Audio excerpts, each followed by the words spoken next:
জন্মদিনের সকালটা তো এক বাটি পায়েস দিয়েই শুরু হলো।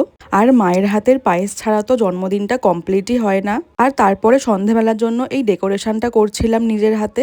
দেন ব্রেকফাস্টে খেয়েছিলাম ম্যাগি আর একটা ডিমের পোচ। আর জন্মদিন বলে তো আজকে সারাদিন কোনো কাজই ছিল না আমার।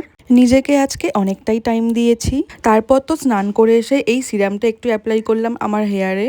অনেককেই দেখেছি যে বার্থডে সেলিব্রেট করতে অনেকেই পছন্দ করে না, কিন্তু জন্মদিনটা আমার কাছে একটা স্পেশাল দিন। এই একটাই দিন যেদিনকে আমি নিজেকে স্পেশাল ট্রিটমেন্ট করি আর একটু প্যাম্পার করি।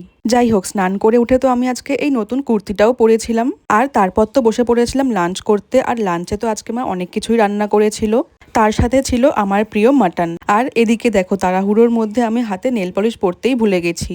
হাতটা কেমন ফাঁকা ফাঁকা লাগছে। তারপর আমার মাথায় এলো যে আমার কাছে তো ফেক নেলস আছে। ব্যাস, তারপর আর কি চটজলদি হাতে নেলসগুলো পরে নিলাম।